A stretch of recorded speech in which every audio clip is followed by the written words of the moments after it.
may ipapakas po kayo ng tatlo. So, ganito lang. Dito yung pangkat, una, hanggang dito kay Leo at saka, ano pangalan mo? Desire. And then yung pangkat pangalawa, kay Katniss din dyan, hanggang kay dito kay Jesus. So, and then yung pangkat pangatlo, kay Winlove, papunta kay Myla, okay? Intindihan ba? So, dito ang magilid muna kayo yung pangkat na ay ito, ang kay Leo at then, ito yung pangkat una. Then, from Katniss hanggang kay Leo, kay Jason yung pangkat pangalawa. Then, yung pangkat pangatlo, kay Winlove hanggang kay Myla. Naintindihan ba? Naintindihan niyo ba? Opo. Okay, so, meron ako isang pagkita sa inyo. Ano ito? Mamaya na kayo mag-iyak. Ano ito? Flag ng Pilipinas. Okay, so, kung makikita nyo ay may tatlong flag si teacher. So, itong tatlong flag na ito ay ito yung magsilbi ng inyong grupo. So, ito yung pangkat pangalauna, pangkat pangalawa, at pangkatatlo. So, yung flag, ang gagawin nyo ay kailangan nyo makinig kay teacher. Gawin nyo, ano yung dapat yung gawin kapag teacher nagturo sa harapan? Okay, yes, Jason. Okay, so kapag si teacher dito ay nagsasalita sa harapan, ay tumahimik. Kayo, ano ba? Ay, Leo. Yes, magtulong-tulungan lalo na kapag may mga gawain, okay? Ano pa? Meron pa ba? Yes, Amber. Okay, makinig ng mabuti kay teacher. Meron pa? Yes, Myla. Umupo na. Yes, umupo lang maayos para naman ay makakinig kayo ng mabuti kay teacher. Meron pa ba? Yes, taas ang kanang kamay kapag gustong sumagot. Meron pa? Yes, Minda, meron pa? Yes, kapag pangkatang gawain ay dapat kayo ay magpa-participate. So, upang magawain niya, dapat nyo talagang gawin kung ano yung mga sinasabi nyo upang makagalaw ang inyong mga flag. So, kalistahan ito, dapat ay makapunta, kung sino man yung unang makapunta yung flag niya dito, sa itaas, siya yung mananalo. Naintindihan ba? Opo! So, ngayon ay may papakita ko. So, wag na kayong lumalawan. Bago yan meron ding meron ding mga alitampunin si teacher. Yes, ang una ay itaas ang kamay kung gustong sumagot. Sinabi nyo na, nakatingin mga mata. So, dapat dito lang kayo tumingin kay teacher Asa. Okay, kung may pa-flash si teacher. Yan po ang pangatlo, huwag maingay sa klase. So, dapat itikong yung mga bibig ng teacher yung nagsalita.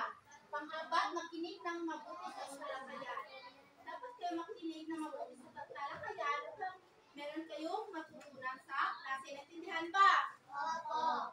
So, meron ako ipapakita sa inyo ng mga larawan. At ano yung muna kung ano yung larawan ay ipapakita ko. Unang larawan. Dali ko makikita.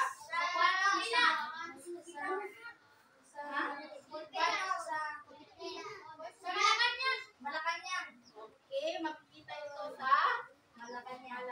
Ito, ano ito? Mapa! Pilipinas! Okay.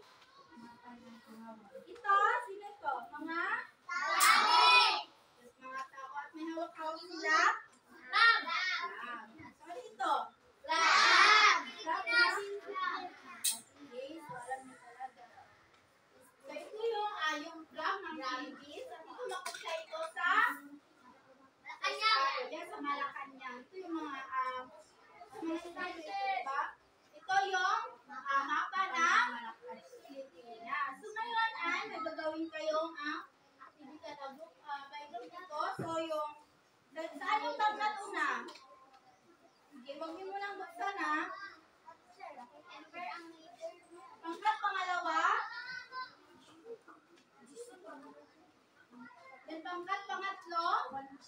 Kaya may na. Sino yung leader niyo? Maghanap na kayo ng sino yung leader.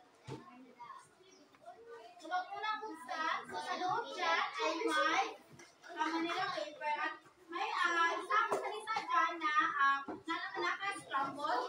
Kailangan nyo itong bakit ang ingay na hindi ba ako salita nakabakos. So meron lang word na naka-scramble. Kailangan nyo itong buuin. So para mabubuo nyo yan ay kailangan nyo basahin yung kahulugan dyan. Naintindihan ba? So kung sino man yung unang pangatyang mauna ay mag-yes kayo. Okay, naintindihan ba?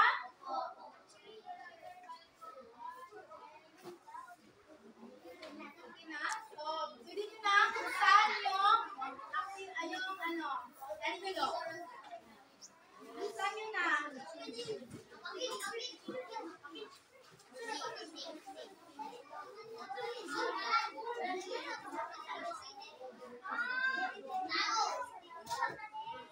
Tapos si Jason, si Jason.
Sino mag-uulat sa bawat pangkat? May nag-uulat na ba? Marisol. Basahin niyo lang yung yung pangulan at sasabihin niyo lang yung yung sagot niyo. Sabi mo sa unang pangkat, sino gusto?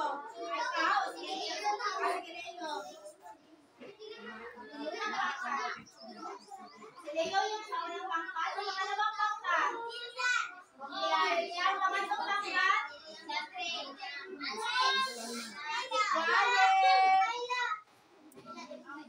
Ang gagawin nyo lang ay babasahin nyo ang kahulugan at sabihin nyo sa klase kung ano yung mabuong yung salita. Yun lang ang gagawin nyo. Yan ba? Okay, so una ang pangalawang pangkat at kayo yung nauna ay pinunang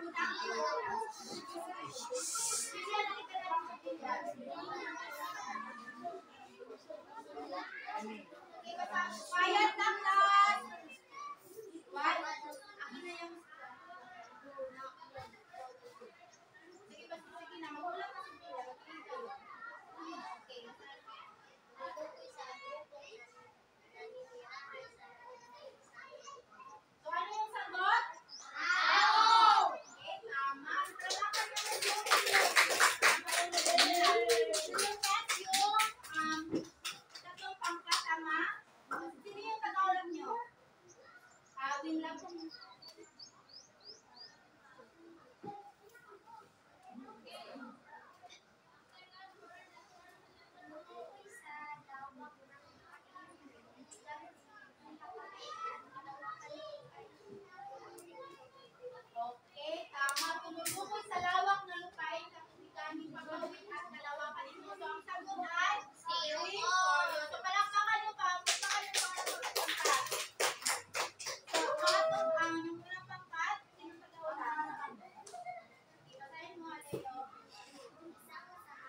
may mga tao. Sabi niya, ang Pilipinas ay isang bansa dahil sa bandila. Ang sabi naman ni Jillian, ang Pilipinas ay sabi na isang bansa dahil may mga tao. So, meron pa ba? Yes, Minlaw.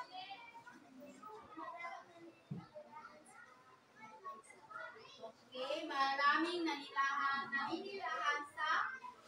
Para masagot natin ang Aleo, may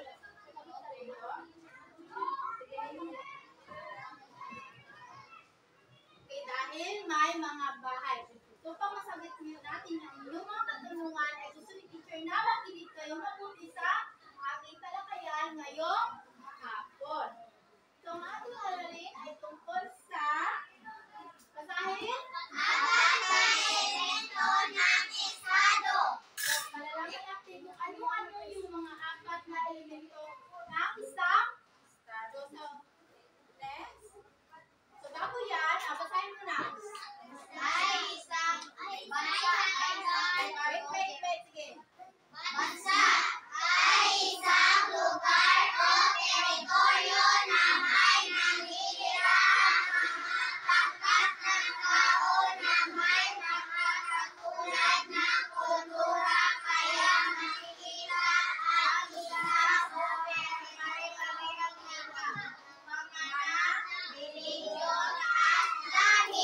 So, ang sabi nito, ang bansa daw ay isang lugar o teritoryo na may mga maraming tao. Okay, tayo, kabilang tayo dito. Dahil naninirahan tayo sa bansa, anong bansa? Pilipinas. Diba, sa bansang Pilipinas, may iba't ibang kultura, may iba't ibang reliyon, may Muslim, diba, may Hindu. Yun yung masasabi natin na isang bansa. Dahil may magkaiba-ibang ng mga kultura. So, naintindihan ba kung anong bansa? So, sa estado naman, estado ay nasa pananaw ng kontekstong pang-politika at legal, samantala ang nasyon ay binubuo ng konseptong panlahi at paniniwan. Kapag sinabi natin estado, ito ay yung mga pananaw ng mga politika. Ang estado at bansa ay isa lamang. Pero, ang estado ay ito ay kontekstong pang-politika. Kaya sinabi dyan na estado. Pero huwag kayong malito ha, ang estado at bansa ay isa lamang. So, ang nasyon naman ay binubuo ng konseptong panlahi. So, di ba may iba-iba tayong lahi? So, yun yung tinatawag na nasyon. Naintindihan? Yes, Myra? Okay, wait. Naintindihan ba kung ano yung estado, nasyon at bansa? Class, naintindihan ba kung ano yung estado, nasyon at bansa? Opo. Kung kayong malituwa, yung estado ay ito ay pananaw ng pang-politika.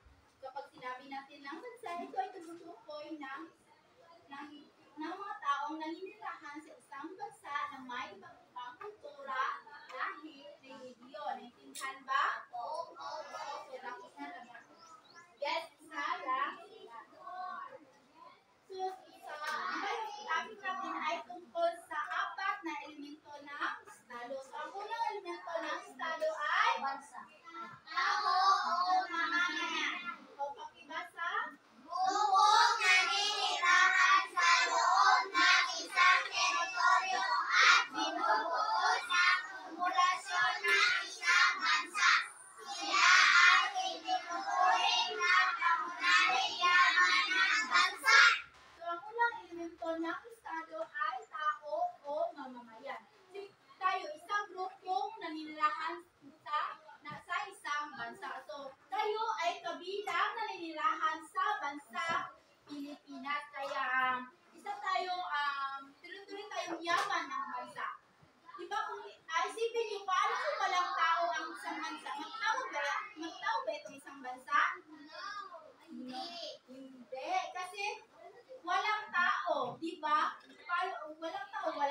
pamahalaan ng bansa, ang sasagot nyo ay tao o mamamayan. Naintindihan ba? Oo. So next. So ito, mga tao. So pangalawa naman, ang na-elemento ng isang estado ay pamahalaan. Pakibasa lahat?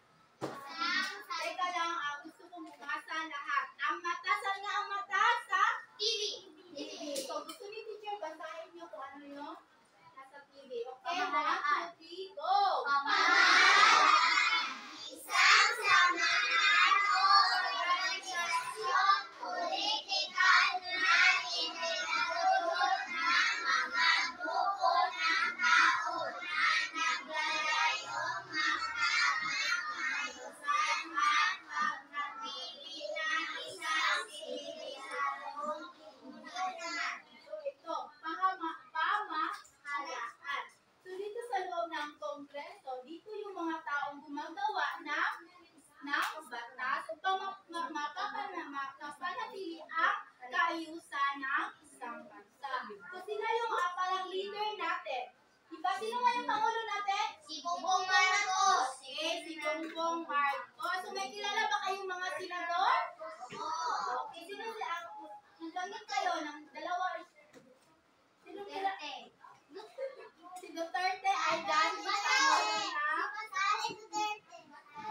Sara yung vice president natin. So yung pamahalaan, sila yung organisasyong politikal.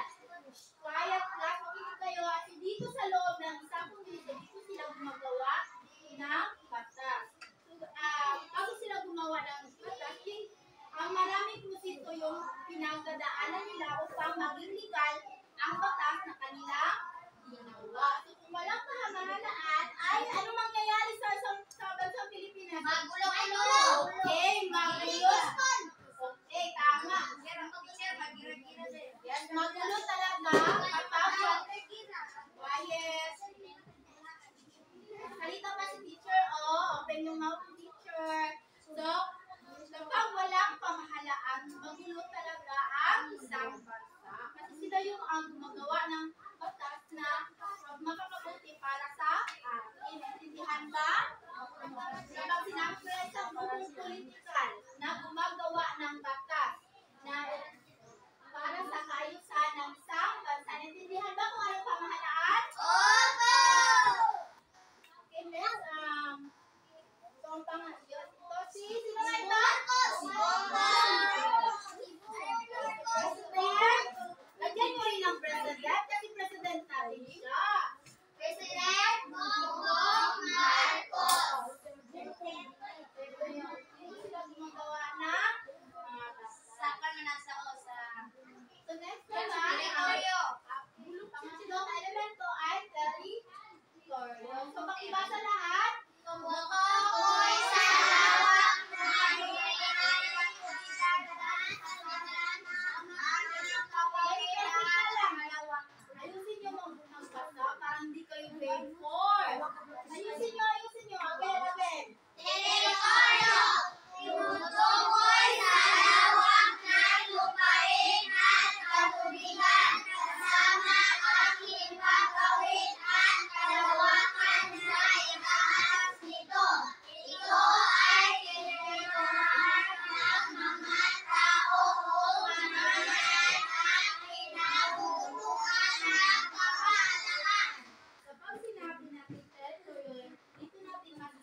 kasama na yung mga congress, yung congress staff. Sino yung mga tao na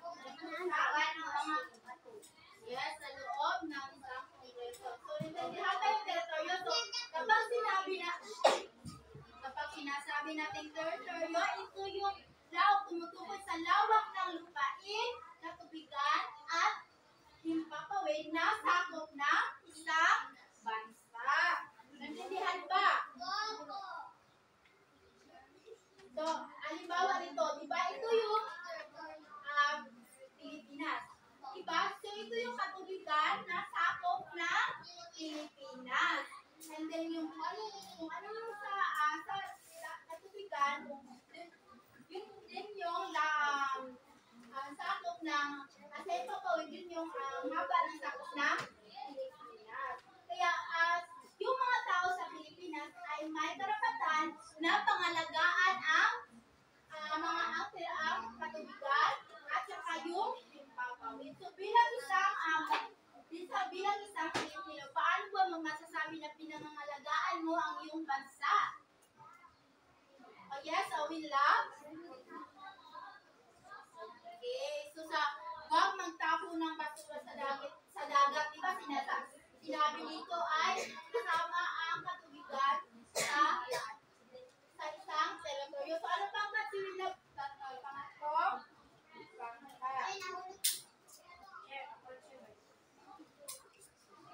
Yung ano bang kadunay? Yes, Jason. Sundin ang mga liputuloy sa pamahalaan. Okay, sundin yung mga batas na sa isang bansa. Paano naman bilang isang bata na nakatira sa Pilipinas? Sa simpleng paraan ay nakakatulong ka na sa bansang Pilipinas. Tama yung anong group ka, Jason? Pangalawa. Habol group 1, habol. So ano pa? Meron pa ba? Yes, Leo. Yes, bawal magtapo ng chemical sa dagat. So, dapat din natin pangalagaan yung mga yaman natin na nasa dagat. Yes, sino pa? Yes, Myla.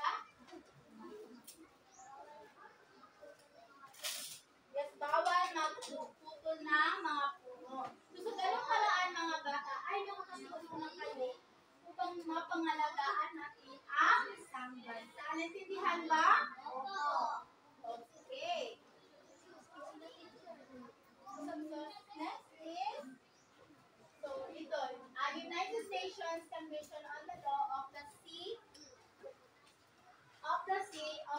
pandaigdigang kasunduan na nagtatakda ng mga karapatan at responsibilidad ng mga bansa kaugnay ng paggamit ng mga karapatan. So, ito yung, meron din sinusunod na pandaigdigang kasunduan upang mapaulan natin yung pag-alaga ng ating mga karapatan at responsibilidad sa isang bansa. So dito sila na bumabase sa UNCLOS or United Nations Convention on the Law of the Sea. So dito naman sa Exclusive Economic Zone, tumutukoy sa zona kung saan may natatanging karapatan ng isang bansa sa paghahanap at paggamit ng lamang dagat. So sa ulong ng Exclusive Economic Zone ay binibigyan tayo ng, makinig kayo, binibigyan tayo ng karapatan upang gumamit ng mga yaman na nabibilang sa ating bansa. Naintindihan ba? Okay, next is, so ang ikaapat ay soberanya. So, pakibasa. Sino gusto pumasa? Yes. Norman. So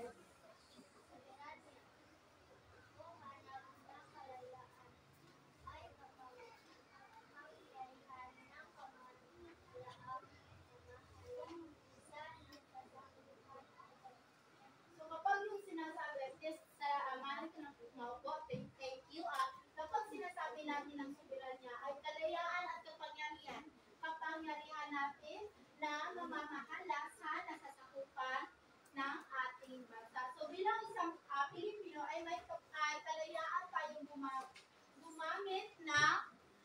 mga yaman dahil sa tulong ng soberanya. So, may karapatan tayong mamamahala sa ating nasasakupan. So si President Marcos ay may karapatan siyang mamamahala sa kanya nasasakupan.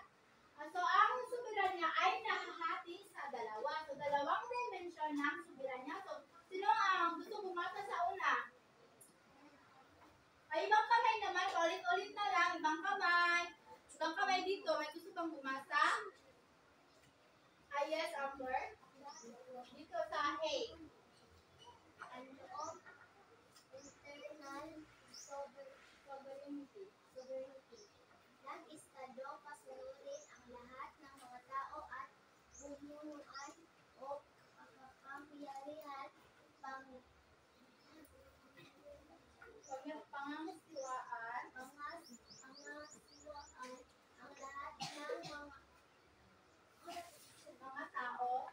mga tao at bagay sa loob ng teritoryo nito sa pamamagitan ng iba't ibang ahensya ng pamahalaan. So, thank you, Amber. So, kapag sinabi na itong panloob or internal sovereignty, ito yung estadong pasunurin ang lahat ng mga tao. So, pinamanuan ng kapangyarihan. So, pinamanuan tayo ni Pangulong Marcos. So, may karapatan si Pangulong Marcos na pasunurin yung mga tao sa kanya na masasakupan. So, dito lang siya sa loob ng bansang Pilipinas. So, yung sa tulong ni Pangulong Marcos ay naggumawa siya ng iba't ibang ahensya upang mas lalong mapakita ang magandang ang kaayusan ng isang bansa. So bawat ahensya ay may namumuno. So sino bang namumuno dito sa atin? Dito sa Tungawa, sino? Lima po. Okay, so si Kima po ay isang simbolo, ay ginawa siya simbolo upang pamuluan yung Tungawan. So, di ba? So, yun yung sinasabi natin panloob. Kung saan dito lang sa loob ng isang bansa.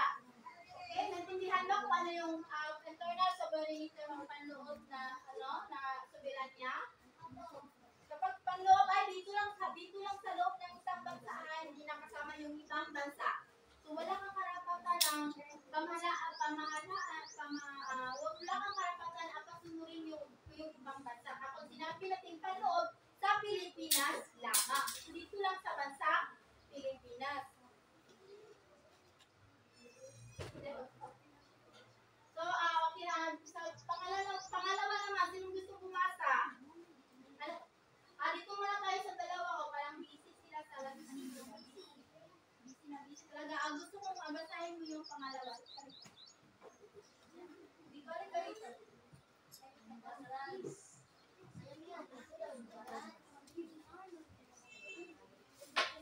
Yung number 2.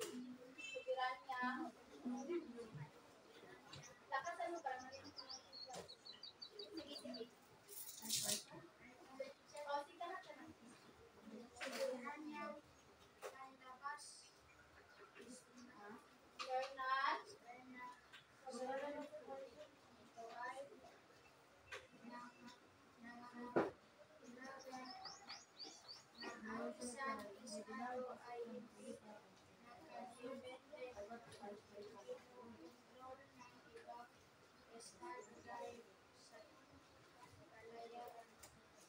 Okay, so thank you. So kapag sinabi natin soberanyang panlabas, kung kanina ay soberanyang panloob, ngayon naman yung soberanyang panlabas. So kapag sinasabi natin soberanyang panlabas, ito ay nangangahulugan na ang isang estado ay hindi nakadepende o kinokontrol ng ibang estado dahil sa kalayaan ito.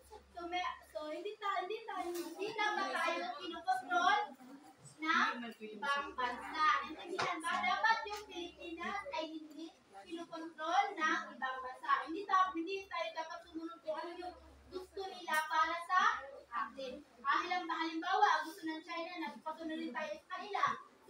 So, dapat hindi tayo sumunod. Dahil meron tayong bansa. Intindihan ba? Kung kayo, gusto niyo bang sumunod ang Pilipinas sa ibang bansa? Hindi.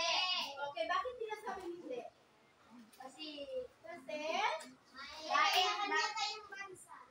okay, may karapatan tayo, may kanya-kanya tayo. Uy! Sige siya pa. Ano yun? Sino yun? Quiet na, quiet. Ay, ano, sige, babae. Gusto niyo bang ano to? Yung pangkat na mahuli na sasayaw dito sa harapan. Gusto niyo ba? Gusto niyo sumayaw? Yung kung sino yung pangkat na mahuli dito sa taas? Gusto niyo hindi? Hindi. Ay, gusto niya ang girl sumayaw dito sa harapan. Okay, so dapat nakinig kayo kay teacher. So hindi tayo dapat pinokontrol ng ibang bansa dahil may sarili tayong batas na sinusunod. So dapat yung Pilipinas hindi na mapokontrol ng ibang bansa. So naintindihan niyo ba kung ano yung panloob na soberanya at panlabas? Kapag sinabi natin panloob, ito yung pasunurin ang lahat ng mga tao na nakatira sa isang bansa. Baka pag sinabi naman natin soberanyang panlabas, ay hindi tayo dapat pinokontrol ng ibang bansa. Naintindihan lang? Bakit tayo, hands up muna, hands up. Hands up, everyone! Hands up! Sideward! Hands up!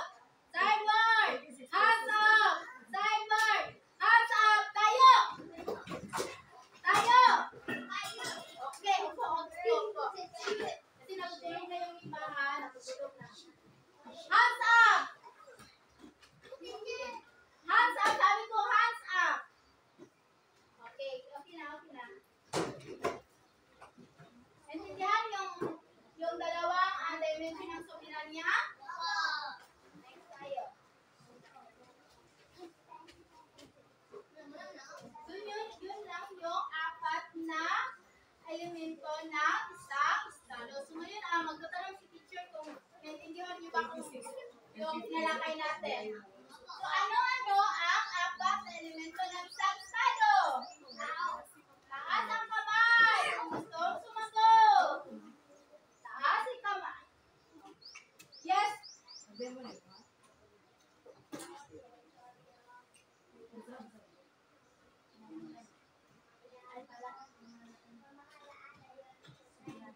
Okay, tama pa lang bangka. Tanong muna kayo. Tayo, everyone, faster! Sunod nyo na si teacher. So, 1, 2, 3, 1, 2, 3, Jollibee, you! Okay, gano'n na. Dapat ganyan kasi siya yung sumagot. Okay, go! Again. 1, 2, 3, go! 1, 2, 3, 1, 2, 3, Jollibee, you! Okay, sila. Anong pangkat ka? Pangalawa?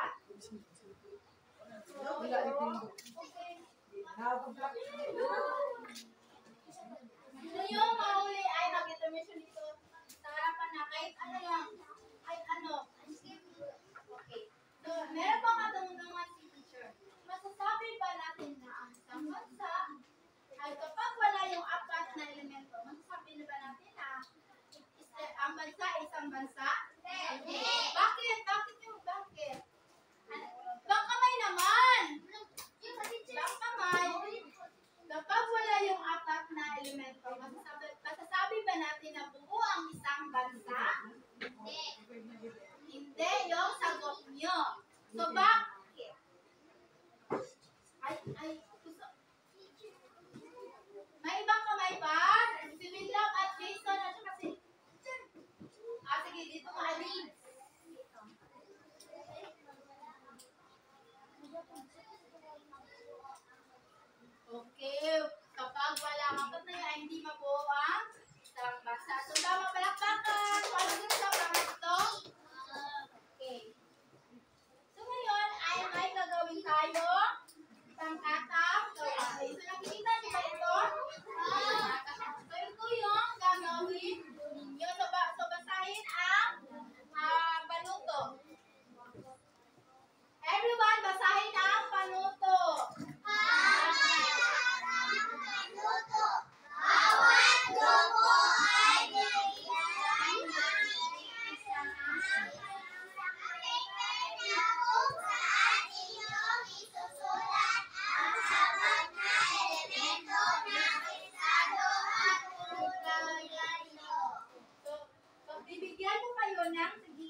Ito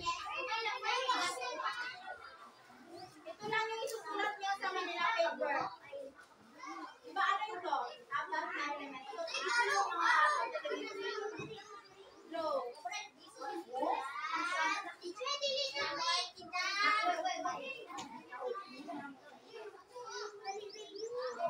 Pamalan. So, sinundan niyo ang unang nakatapos ay mag-yes lang kayo ha. Master!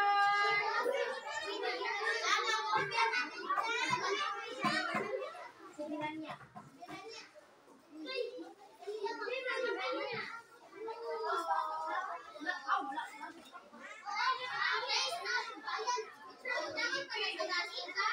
Dito lang yung sulat yung ano yung tungkol niya bawal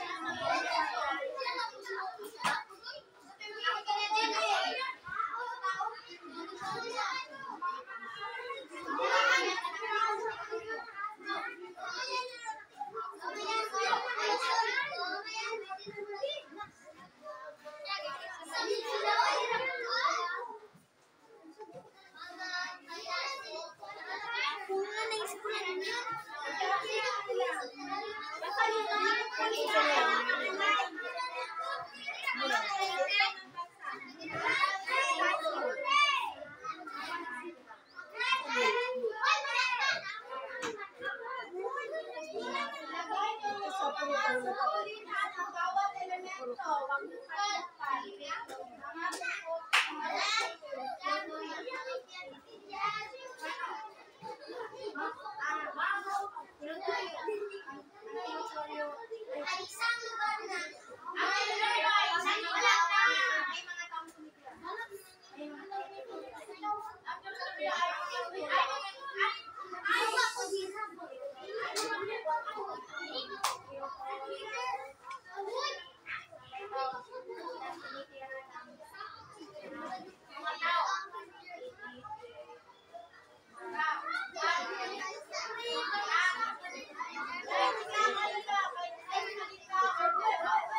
bawat elemento.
nag-deliver sa TikTok mo.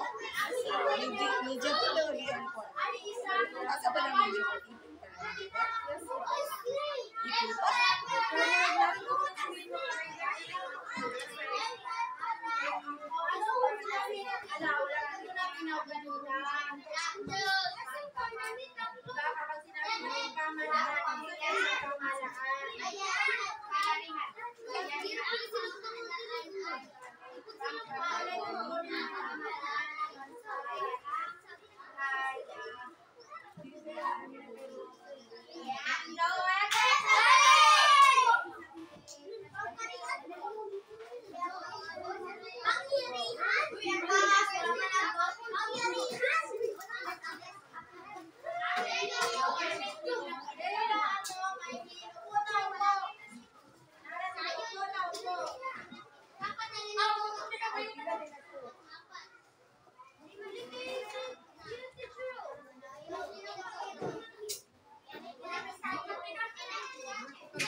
Seven.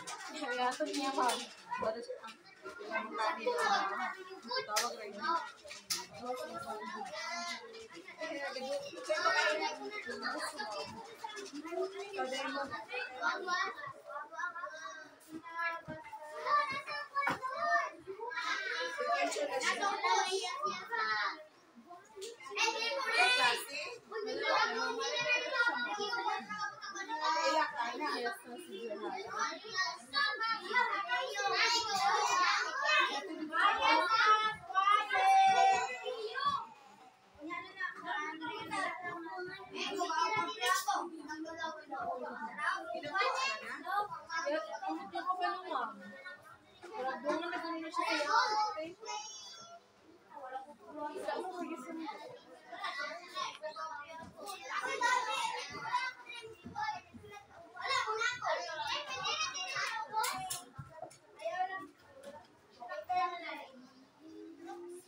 Kapag nakumpleto nyo itong sa harapan, ay meron kayong alimang punto. So, may tao, diretso yung pamalaan sa piranya.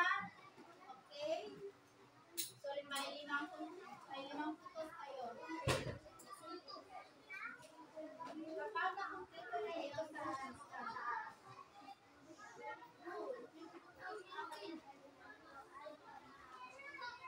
next, ang tao ay tama. Tama ito. Mamaya nakatila sa teritoryo.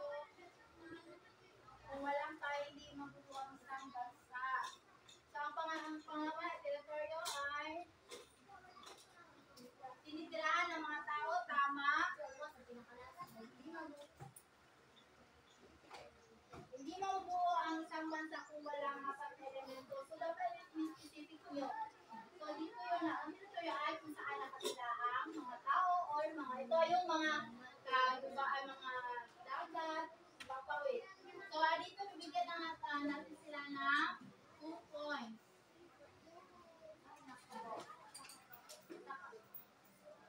Okay, tama ito. Next is pamahalaan.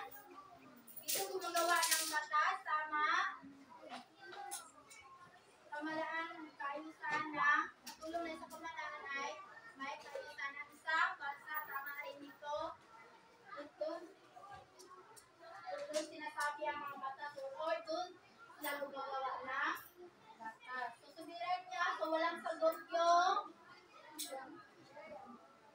Dito, and then dito sa kabila naman, ang soberanya ay isang pangkalahat.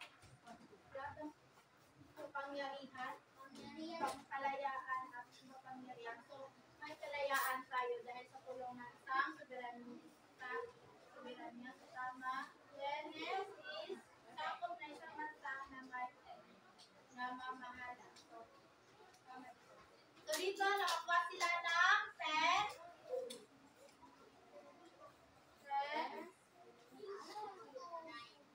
Ito ay minus 2 at saka minus 2 din ito.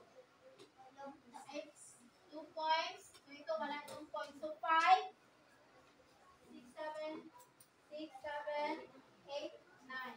So 9. So naintindihan nyo ba kung ano yung tinalakay natin?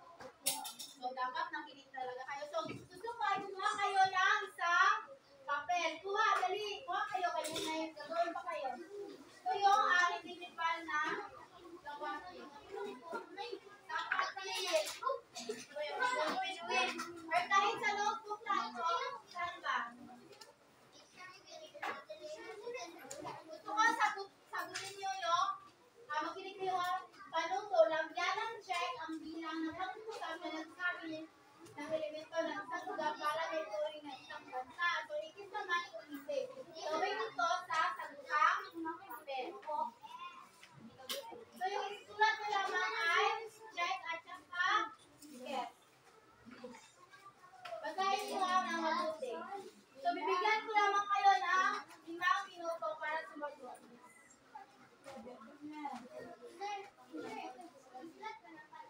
Wag na, dahil I answered it, so answer. Sagot lang yung isulat nyo ha, check at saka. Yes, direct answer. Please. Tamang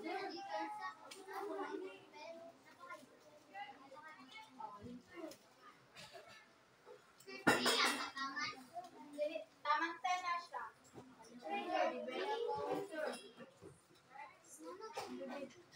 Wait lang, next. Tapos na. Direct answer. Mana, kay next na nga po. May mana, mamaya.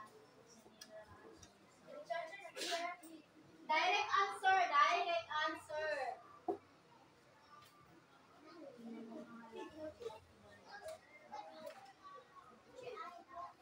Wait lang ha, pala. Tamang 10. Just wait. Wala pa na umalanguban.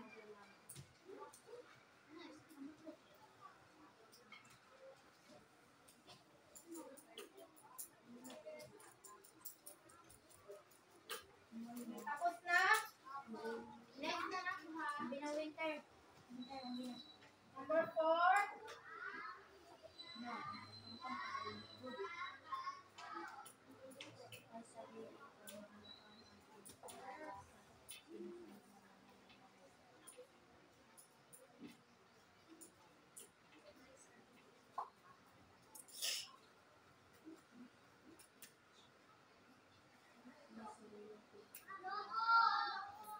So yung number 5 ito ay 6 to 10. Ito yung panuto.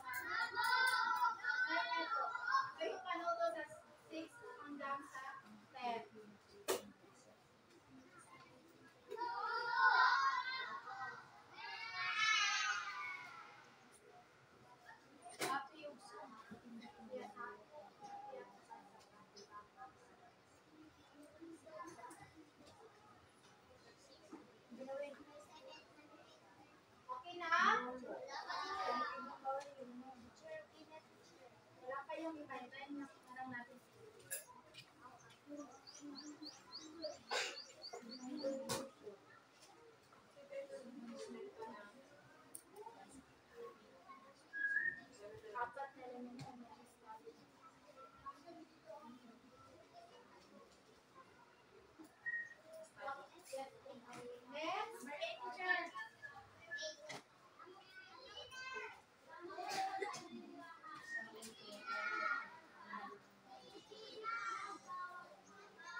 tinuturing na isang bansa. Ito naman, kung hindi. Gawin ito sa sagutang papel. So number 1, may mga mamayang naninirahan sa bansa. Check or check? Check. Number 2, pinamalaan ng iba pang bansa. Check or inkes? Yes, inkes. Number 3, binubuo ng tao, pamalaan at teritoryo lamang. Check or inkes?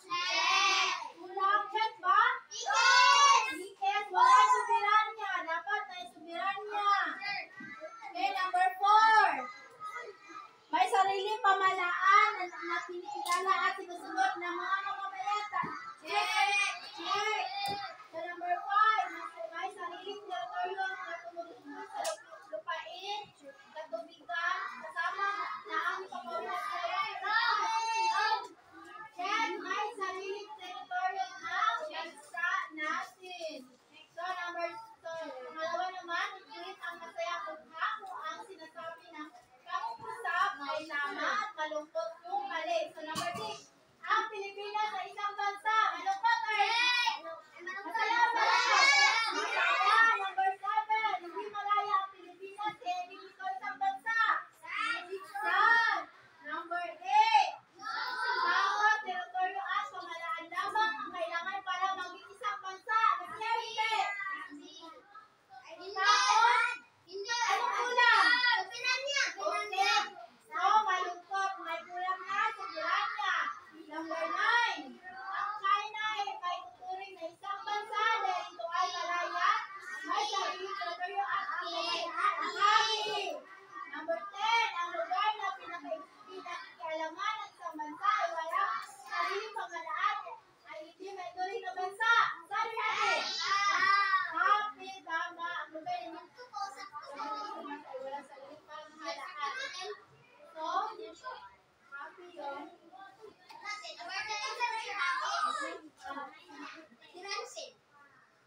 Yes, happy. Kasi wala.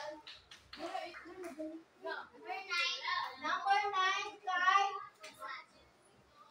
peace. Ano yung number 9? So, ipasa yung papel sa harapan.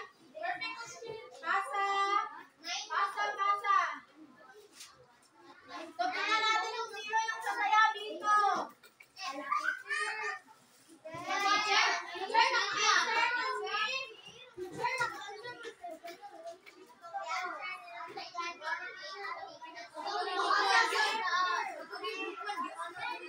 Hindi na lang kayo sasayaw dito para pero siguraduhin nyo na ngayon, your party ay sasayaw kayo. Intindihan ba? Dahil nandun ako ha. Dahil nandun ako at gusto ko maingat ka. Practice na ron.